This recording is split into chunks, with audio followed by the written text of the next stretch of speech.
السلام عليكم ورحمة الله وبركاته اخواني المسلمين، والسلام على من اتبع الهدى من اصدقائي الغير مسلمين.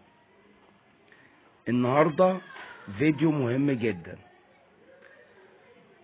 رجم الزاني في التوراة والانجيل والقرآن الكريم. ركز في العنوان كويس. الرجم في التوراة، رجم الزاني في التوراة وفي الإنجيل وفي القرآن الكريم، وذلك بالبرهان والدليل.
شوفوا بقى، لما ابقى في بث يكون المسؤول فيه نصراني وصاحب البث نصراني، ما بيدينيش فرصة ابدا ان اكلمه بالدليل والبرهان.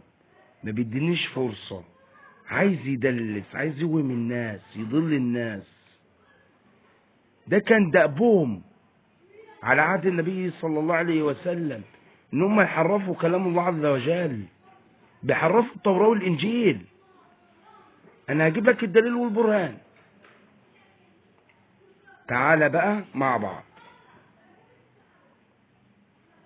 فآية الرجم التي نسخ لفظها وبقي حكمها لم تكن في سورة النور، وإنما كانت في سورة الأحزاب، كما كان عند ابن حبان في صحيحه من حديث أبي بن كعب رضي الله عنه قال: كانت سورة الأحزاب توازي سورة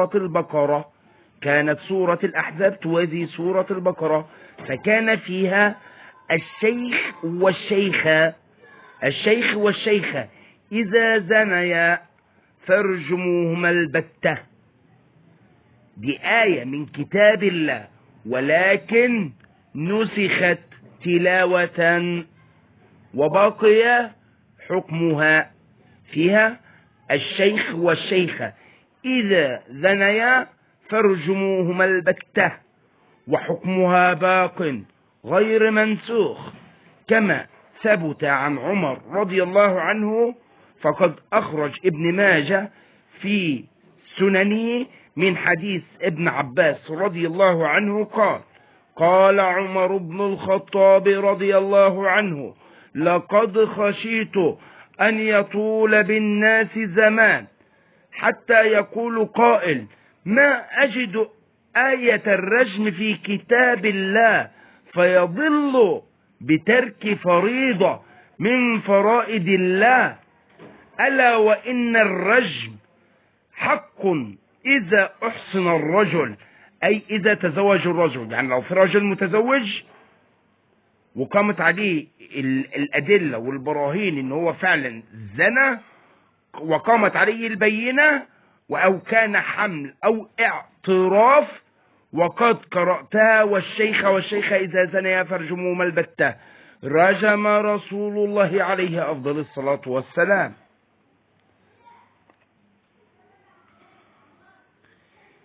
وهنا برضو عن بريدة رضي الله عنه أن ماعز ابن مالك الأسلمي أتى النبي صلى الله عليه وسلم سيدنا ماعز رضي الله عنه وأرضاه زنا وأتى للنبي صلى الله عليه وسلم واعترف بالزنا، فالنبي صلى الله عليه وسلم رده، قال لعله أن يكون مجنون، يعني ممكن يكون بيه جنون أو حاجة، فالنبي رده. فإجا في الثانية قال لعله أن يكون شاربا للخمر، فرده في الثانية. فطبعا عشان حد الرجم هيطبق عليه، فيجب أن تنطبق عليه الأدلة والبراهين عشان يرجم. لازم يكون في أدلة وبراهين قاطعة إن هو زنى. فالنبي صلى الله عليه وسلم رجم ماعز ورجم المرأة الغامدية، رجمها النبي صلى الله عليه وسلم، رجم ماعز ورجم الغامدية. النبي رجم الزواني. طيب وما أتاكم الرسول فخذوه وما نهاكم عنه فانتهوا، فحاجة عملها الرسول عليه أفضل الصلاة والسلام، فحكمها باقي طالما النبي صلى الله عليه وسلم فعلها، يجب أن نفعلها وأن نطبقها. الدليل بقى من كتاب النصارى. عشان يعني أنا أثبت إن الرجم في القرآن الكريم واضح وصريح بالبرهان والدليل، وبرضه في كتاب اليهود والنصارى. قصة المرأة الزانية، القصة دي مشهورة أوي في الكتاب المقدس. المرأة التي أمسكت في ذات الفعل اللي هي الزنا، المرأة الزانية اللي أتت للمسيح إلى الهيكل، إليه كتب الفريسيين امسكت المرأة في الزنا وقالوا موسى، اليهود بقى بيقولوا للمسيح هنا موسى أمر برجم الزواني، موسى أمر برجم الزواني. دي في التثنية، في سفر التثنية 17 من 5 ل6 قال موسى أمر برجم الزواني. يعني اليهود عارفين وعندهم رجم الزاني يرجم. طيب حتى قصة المرأة الممسوكة في ذات الفعل دي أصلا موجودة في الكتاب المقدس ومش موجودة في أصل المخطوطات. يعني انت لو هترجع حضرتك لأصل المخطوطات، هنا السيد المسيح قال لها من كان منكم بلا خطية فليرميها بحجر. يعني شوف بقى السيد المسيح يعني عايز اليهود جايين يختبروه هنا، يلا ارجم الزانية.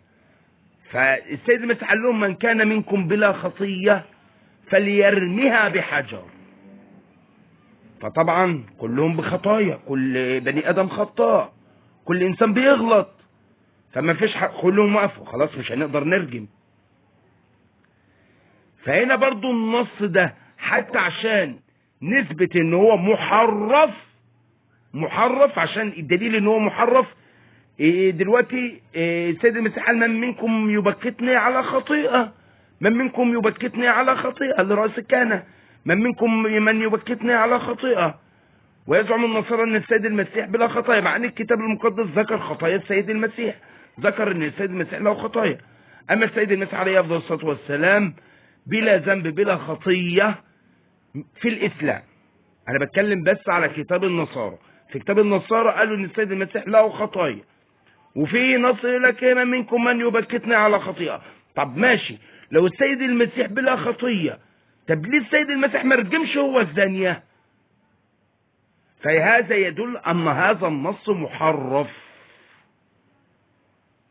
اقول قولي هذا واستغفر الله العظيم رب العرش العظيم لي ولاخواني المسلمين، هذا وان كان من توفيق فمن الله الواحد الاحد، وان كان من خطأ او سهو او زلل او نسيان فمني ومن الشيطان والله ورسوله منه براء.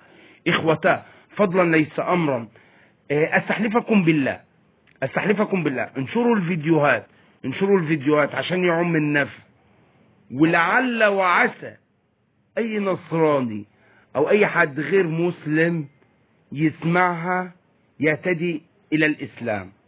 أسأل الله العظيم رب العرش العظيم أن يجعله في ميزان حسناتكم، والسلام عليكم ورحمة الله وبركاته.